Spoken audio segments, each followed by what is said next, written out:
ಧರ್ಮದ ದಾರಿಯಲ್ಲಿ ನಡೆದ ದಿವ್ಯ ಹೆಜ್ಜೆಗಳು, ದಾಸೋಹ ಮಾಡುವುದೇ ಇವರ ಜೀವನದ ಹೆಗ್ಗುರುತುಗಳು.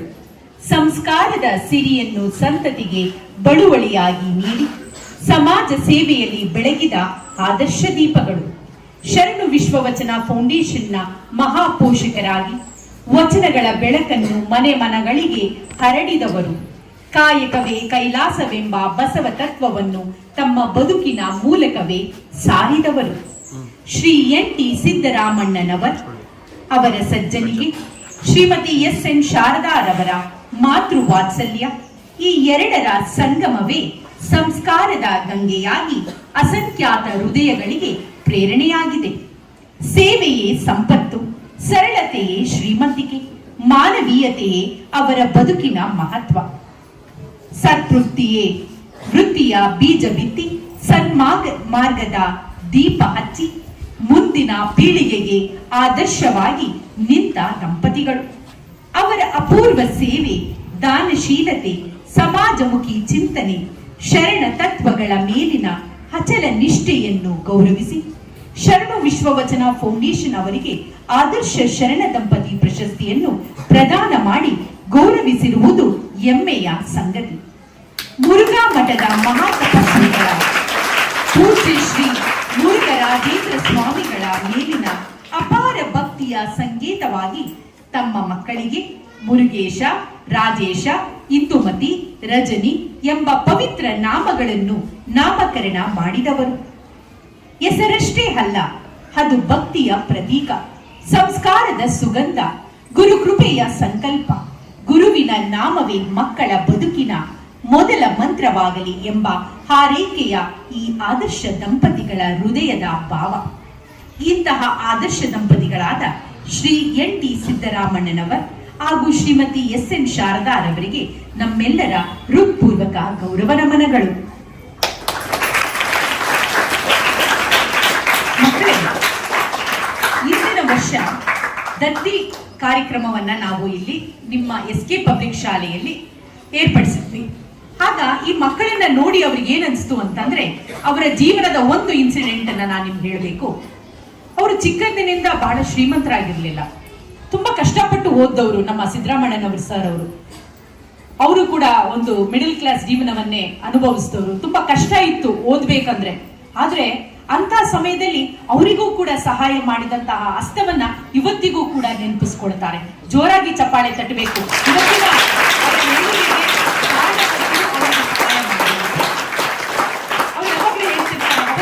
ಕಷ್ಟಪಟ್ಟು ಚೆನ್ನಾಗಿ ಓದಿಸಿದ್ರು, ಆದ್ರೆ ಜೀವನದಲ್ಲಿ ನನಗೊಂದು ಹಠ ಇತ್ತು, ನಾನು ಚೆನ್ನಾಗಿ ಓದ್ಲೇಬೇಕು ಅಂತ. ಆ ಹಠದಿಂದ, ಪರಿಶ್ರಮದಿಂದ, ನಿರಂತರ ಪರಿಶ್ರಮ ಹಾಕಿ ನಾನು ಇವತ್ತು ಓದಿದ್ರಿಂದ ಇವತ್ತು ನನಗೆ ದೇವರು ನಿಮ್ಮಂತಹ ಶಾಲೆಗಳಿಗೆ ಬಂದು ನನ್ನ ಕೈಲಾದಂತಹ ಒಂದು ಪ್ರತಿಭಾ ಪುರಸ್ಕಾರವನ್ನ, ಶೈಕ್ಷಣಿಕ ಪುರಸ್ಕಾರವನ್ನ ಕೊಡುವುದಕ್ಕೆ ಪರಮಾತ್ಮ ನನಗೆ ಒಂದು ಪ್ರೇರಣೆಯನ್ನ ಮಾಡಿದ್ದಾನೆ, ಒಂದು ಶಕ್ತಿಯನ್ನ ನೀಡಿದ್ದಾನೆ. ಆ ಒಂದು ಶಕ್ತಿಯಿಂದ ಹಲವಾರು ಶಾಲೆಗಳಿಗೆ ಹೋಗಿ ಶೈಕ್ಷಣಿಕ ಪ್ರತಿಭಾ ಪುರಸ್ಕಾರವನ್ನ ನೀಡ್ತಿದ್ದೀನಿ. ಇದು ಏನು ದೊಡ್ಡ ವಿಷಯ ಅಲ್ಲ ಅಂತ ಅವ್ರು ಹೇಳ್ತಾರೆ, ಬಟ್ ಆದ್ರೆ ನಮ್ಗೆಲ್ಲರಿಗೂ ಇದು ದೊಡ್ಡ ವಿಷಯ. ಯಾಕಂದ್ರೆ ಮೇಡಮ್ ಆಗ್ಲೇ ಹೇಳಿದ್ರು, ಇವತ್ತು ಸ್ಕಾಲರ್ಶಿಪ್ ನ ನೀವು ರಿಸೀವ್ ಮಾಡ್ತಿದ್ದೀರಿ, it's not A reward, it is on investment ಅಂತ ಹೇಳಿದ್ರು. ಸೊ ಈಗ ನಾವೊಂದು ಡೆಪಾಸಿಟ್ ಅನ್ನ ತಗೊಂಡಿದೀವಿ ಅಲ್ವಾ, ಇವತ್ತು ತಗೊಳ್ತೀವಿ, ಇವತ್ತು ಸ್ಕಾಲರ್ಶಿಪ್ ತಗೊಳ್ತೀವಿ. ಅದನ್ನ ನಾವ್ ಏನ್ ಮಾಡ್ಬೇಕು, ನಾವು ದೊಡ್ಡವರಾಗ್ತೀವಿ, ಒಳ್ಳೆ ಚೆನ್ನಾಗಿ ಓದ್ಬೇಕು, ಚೆನ್ನಾಗಿ ಓದಿ ಒಳ್ಳೆ ಕೆಲಸವನ್ನ ಸಂಪಾದನೆ ಮಾಡ್ಬೇಕು, ಸಮಾಜಕ್ಕೆ ಒಳ್ಳೆ ಕೆಲಸವನ್ನ ಮಾಡ್ಬೇಕು, ಮತ್ತೆ ವಾಪಸ್ ಸಮಾಜಕ್ಕೆ ಕೊಡಬೇಕು. ಹೇಗೆ ನೀವು ಕೂಡ ಇಂಥ ವೇದಿಕೆಯಲ್ಲಿ ಬಂದು ನಿಮ್ ಕೈಲಾದಂತಹ ಒಂದು ಹಣವನ್ನ ಸ್ಕಾಲರ್ಶಿಪ್ ರೂಪದಲ್ಲಿ ಇನ್ನು 4 ಜನ ವಿದ್ಯಾರ್ಥಿಗಳು ಕೊಟ್ಟಾಗ ಏನಾಗುತ್ತೆ, ಇನ್ನು 4 ಜನ ವಿದ್ಯಾರ್ಥಿಗಳು ಶಿಕ್ಷಣವನ್ನ ಪಡೆದು ಅವರು ಜೀವನದಲ್ಲಿ ಮುಂದೆ ಬರ್ತಾರೆ. ಇದನ್ನ ಮಾಡ್ತಿರೋ ಮಾಡಲ್ವ ನೀವೆಲ್ಲ? ಮಾಡ್ತಿರೋ ಮಾಡಲ್ವೋ? ಎಸ್. ನಿಮ್ಮೆಲ್ಲರಲ್ಲೂ ಒಳ್ಳೆಯ ಒಬ್ಬ ಡಾಕ್ಟರ್ ಅನ್ನ, ಇಂಜಿನಿಯರ್ ಅನ್ನ, ಸೈಂಟಿಸ್ಟ್ ಅನ್ನ, ಪೈಲಟ್ ಅನ್ನ, ಒಬ್ಬ ಸೋಷಿಯಲ್ ರಿಫಾರ್ಮರ್ ಅನ್ನ, ಹೀಗೆ ಅನೇಕ ಒಂದು ವ್ಯಕ್ತಿತ್ವ ಉಳ್ಳವರ ಆಗಬೇಕು ನೀವು ಅಂತ ಆಸೆ ಪಟ್ಟು ಇವತ್ತು ಶಾರದಾ ಮತ್ತು ಸಿದ್ದರಾಮಣ್ಣನವರ ದಂಪತಿಗಳು ಇವತ್ತು ನಿಮಗೆ ಸ್ಕಾಲರ್ಶಿಪ್ ಅನ್ನ ಕೊಡ್ತಿದ್ದಾರೆ. ಅವರಿಗೆ ಒಂದು ಜೋರಾದ ಚಪ್ಪಾಳೆ ತಟ್ಟಣ. ಅವರ ಸೇವೆ ನಿರಂತರವಾಗಿ ಹೀಗೆ ನಡೀತಾ ಇರಲಿ. ದೇವರು ಅವರಿಗೆ ಇನ್ನೂ ಹೆಚ್ಚಿನ ಆರೋಗ್ಯ ಕೊಡ್ಲಿ, ಆಯುರ ಆರೋಗ್ಯ ಕೊಟ್ಟು ನೆಮ್ಮದಿ ಶಾಂತಿ ಕೊಟ್ಟು ಕಾಪಾಡಲಿ ಅಂತ ಈ ಮೂಲಕ ಕೇಳ್ಕೊಳ್ತೇನೆ ಮಕ್ಕಳೇ. ಧನ್ಯವಾದಗಳು.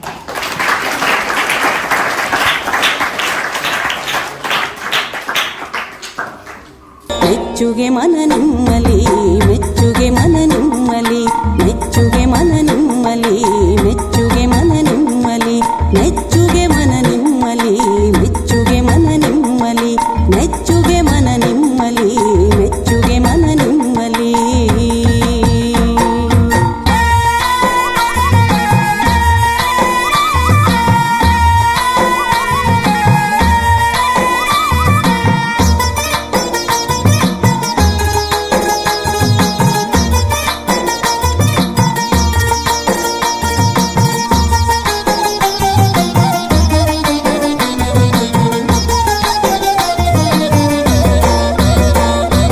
ಸಲಹುಗೆ ಮನ ನಿಮ್ಮಲಿ ಸೋಲುಗೆ ಮನ ನಿಮ್ಮಲಿ ಸಲಹುಗೆ ಮನ ನಿಮ್ಮಲಿ ಸೋಲುಗೆ ಮನ ನಿಮ್ಮಲಿ ಅಳಲುಗೆ ಮನ ನಿಮ್ಮಲಿ ಅಳಲುಗೆ ಮನ ನಿಮ್ಮಲಿ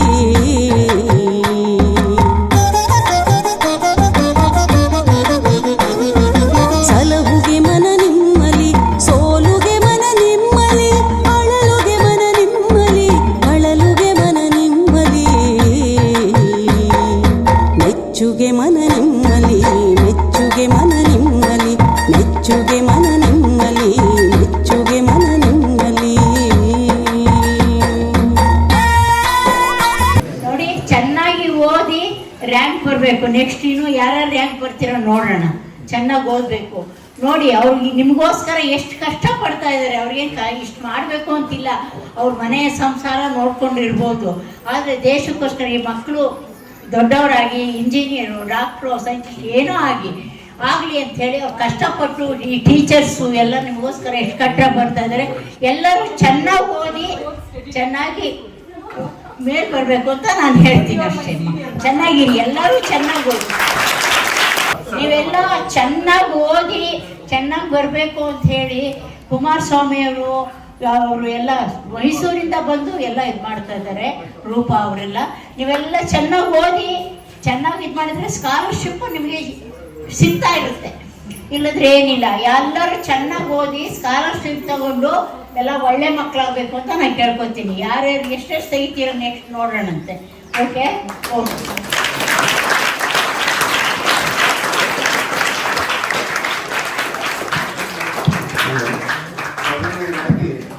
ನಮ್ಮ ಕುಮಾರಸ್ವಾಮಿ ಅವರಿಗೂ ಮತ್ತು ರೂಪಾ ಅವರಿಗೂ ಮತ್ತು ಈ ಸ್ಕೂಲಿನ ಮುಖ್ಯಸ್ಥರಾದಂತಹ ಶಶಿಧರ್ ಅವರಿಗೆ ಮೊದಲನೇ ಪ್ರಣಾಮವನ್ನು ಸಲ್ಲಿಸಿ ಒಂದೆರಡು ಮಾತು ಹೇಳಬೇಕು ಅಂತ ನಿಮಗೆ ಹೇಳ್ತೀನಿ. ನಾನು ಜಾಸ್ತಿ ಮಾತಾಡೋದಿಲ್ಲ, ಯಾಕಂದ್ರೆ ನಿಮಗೆ ಮಾತು ಬೇಕಿಲ್ಲ, ನಿಮಗೆ ಜ್ಞಾನ ಬೇಕು. ಇವಾಗ ಏನ್ ಬೇಕು ಅಂತಂದ್ರೆ, ಇವತ್ತು ನಾನು ಒಂದು ಕಾಲದಲ್ಲಿ ಬಸ್ ಕಂಡಕ್ಟರ್ ಆಗಿದ್ದೆ. 3 ವರ್ಷ ಬಸ್ ಕಂಡಕ್ಟರ್ ಆಗಿ ಕೆಲಸ ಮಾಡಿ ಈ ಸ್ಥಾನಕ್ಕೆ ಬರಬೇಕಾದ್ರೆ ಒಂದು ಹಠ ಛಲ ಏನಂದ್ರೆ, ನಾನು ಮೊದಲೇ ಫುಲ್ ಪ್ಯಾಂಟ್ ಇರಲಿಲ್ಲ, ಬರೀ ಹಾಫ್ ಪ್ಯಾಂಟ್ ಹಾಕೊಂಡು ಬರ್ತಾ ಇದ್ದೆ. ಯಾಕಂದ್ರೆ ಫುಲ್ ಪ್ಯಾಂಟ್ ಹೊರಲಿಕ್ಕೆ ದುಡ್ಡು ಇರಲಿಲ್ಲ.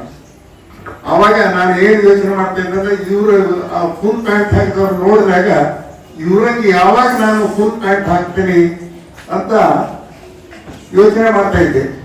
ಒಂದ್ ದಿವಸ ಫುಲ್ ಪ್ಯಾಂಟ್ ಹಾಕ್ಬೇಕು ಅಂತ. ಹಾಗೆ ಛಲ ಹಿಡಿದು ಫುಲ್ ಪ್ಯಾಂಟ್ ಹಾಕಿದ್ದಾಯ್ತು, ಬಸ್ ಕಂಡಕ್ಟರ್ ಆಗಿದ್ದು ಆಯ್ತು. ಆಮೇಲೆ ಬಸ್ ಕಂಡಕ್ಟರ್ ಆಗಿ ಬೇರೆ ವಿದ್ಯಾಭ್ಯಾಸ ಮಾಡಿದ್ದಾಯ್ತು, ಡಿಪ್ಲೊಮಾ ಮಾಡಿದ್ದಾಯ್ತು. ಅಲ್ಲಿಂದ ಎಂಜಿನಿಯರಿಂಗ್ AMI ಮಾಡಿದ್ದಾಯ್ತು. ಅಲ್ಲಿಂದ ಜರ್ಮನಿಗೆ ಹೋಗಿದ್ದಾಯ್ತು. 1.5 ವರ್ಷ ಜರ್ಮನಿನಲ್ಲಿ ವಿದ್ಯಾಭ್ಯಾಸ ಮಾಡಿದೆ. ಎಲೆಕ್ಟ್ರಾನಿಕ್, ಇವತ್ತು ನ್ಯೂಕ್ಲಿಯರ್ ಅಪ್ಲಿಕೇಶನ್ಗೆ ನ್ಯೂಕ್ಲಿಯರ್ ಇದಕ್ಕೆ ಡಿಸೈನ್ ಮಾಡುವಂತ ಮೋಟರ್ನ ನಾನು ಮಾಡಲಿಕ್ಕೆ ಶಕ್ತಿಯನ್ನ ಆ ಭಗವಂತ ನನಗೆ ಕೊಟ್ಟ.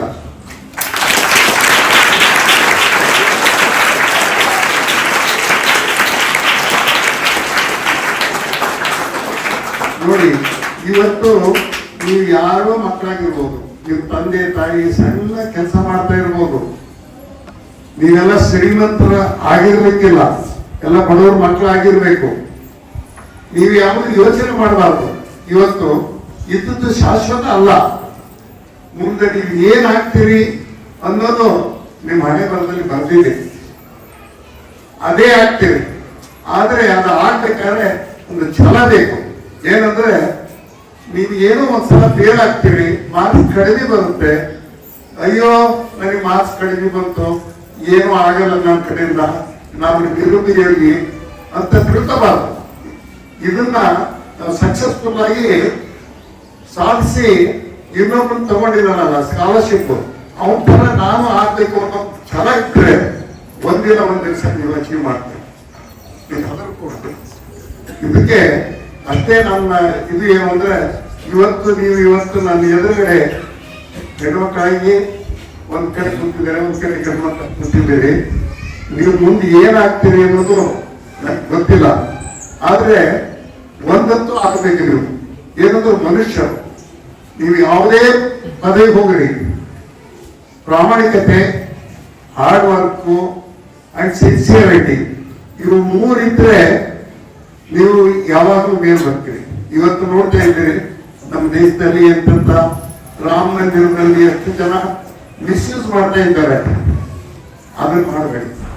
ಇವತ್ತು ಒಂದು ಪ್ರಮಾಣ ಸ್ವೀಕರಿಸಿ ನಾನು ಪ್ರಾಮಾಣಿಕ ವ್ಯಕ್ತಿಯಾಗಿ ನನ್ನ ಜೀವನದಲ್ಲಿ ಕೊನೆವರೆಗೂ 4 ಜನರಿಗೆ ಹೆಲ್ಪ್ ಮಾಡ್ತೀನಿ ಅನ್ನುವಂಥ ಒಂದು ಶಬ್ದ ಮಾಡಿ ನೀವು ಮಾಡೇ ಮಾಡ್ತೀರಿ.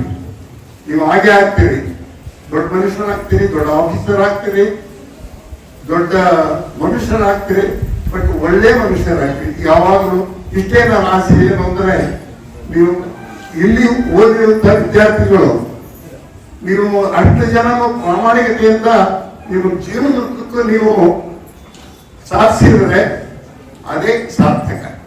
ನಿಮ್ಮಂತ ನೀವು ಇವತ್ತು ಇದ್ದು ನಿಮ್ಮಂಥವರು ಇನ್ನು 100 ಜನ ಕ್ರಿಯೇಟ್ ಮಾಡಬಹುದು. ಹೆಲ್ಪ್ ಮಾಡಿ, ಸಹಾಯ ಮಾಡಿ. ದೇವರು ನಿಮಗೆ ಕೊಟ್ಟಾಗ ಯಾರ ಜೊತೆಗೆ ಏನು ತಗೊಂಡು ಹೋಗಲ್ಲ, ಎಲ್ಲ ಇಲ್ಲೇ ಬಿಟ್ಟು ಹೋಗೋದು. ನಾವೇನು ತಗೊಂಡು ಹೋಗ್ತೀವಿ ಅಂದ್ರೆ ನೀವು ಮಾಡಿದಂತ ಪುಣ್ಯ ಮಾತ್ರ ನಾವು ತಗೊಂಡು ಹೋಗ್ತಾ ಇರೋದು. ಹಾಗಾಗಿ ನಾನು ಒಂದೇ ಒಂದು ವರ್ಡ್ ಏನು ಅಂದ್ರೆ, ನೀವು ಪ್ರಾಮಾಣಿಕರಾಗಿ ಹಾರ್ಡ್ ವರ್ಕ್ ಮಾಡಿ, ಬೇರೆ ಬನ್ನಿ, 4 ಜನರಿಗೆ ಸಹಾಯ ಮಾಡಿ, ಅಷ್ಟೇ ನನ್ನ ರಿಕ್ವೆಸ್ಟ್.